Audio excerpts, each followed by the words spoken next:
தூத்துக்குடி பாலகிருஷ்ணா திரையரங்கு வளாகத்தில் செயல்பட்டு வரும் வெளுத்துக்கட்டு உணவகம் குளிர்சாதன வசதிகளுடன் புதுப்பொலிவுடன் திறக்கப்பட்டுள்ளது. பாரம்பரியமான தென்னிந்திய உணவகங்கள் என அழைக்கப்படும் வெளுத்துக்கட்டு உணவகம் வாடிக்கையாளர் மத்தியில் நல்ல வரவேற்பை பெற்றுள்ளது. தூத்துக்குடி சிவன் கோவில் தெருவில் உள்ள பாலகிருஷ்ணா திரையரங்கம் வளாகத்தில் தென்னிந்திய உணவகங்களின் மையம் என அழைக்கப்படும் வெளுத்துக்கட்டு சைவ அசைவ உணவகம் செயல்பட்டு வந்தது. வாடிக்கையாளர் மத்தியில் நல்ல வரவேற்பு பெற்று வந்த வெளுத்துக்கட்டு உணவகம் தற்பொழுது குளிர்சாதன வசதிகளுடன் புதுப்பொலிவுடன் திறக்கப்பட்டுள்ளது. இதில் வாடிக்கையாளர்கள் விரும்பும் வகையில் தென்னிந்திய உணவகங்கள் tandoori chicken, Chettinad chicken, pepper chicken, chicken 65 மற்றும் ஃப்ரைட் ரைஸ், நூடுல்ஸ், நூல் பரோட்டா, பன் பரோட்டா, கிளி பரோட்டா மற்றும் கறி தோசை உள்ளிட்ட தோசை வகைகளில் இட்லி என அறுசுவை உணவுகள் தயாரிக்கப்பட்டு வாடிக்கையாளர்களுக்கு அன்புடன் பரிமாறப்பட்டு வருகின்றது.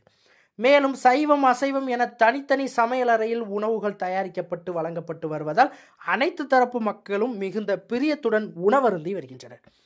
மேலும் ஆன்லைன் மூலம் ஆர்டர்கள் எடுக்கப்பட்டு குறித்த நேரத்தில் டெலிவரி செய்யப்பட்டு வருவதால் வாடிக்கையாளர் மத்தியில் வெளுத்துக்கட்டு உணவகம் நல்ல வரவேற்பை பெற்றுள்ளது.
பெல் பட்டனையும் கிளிக் செய்யுங்கள்.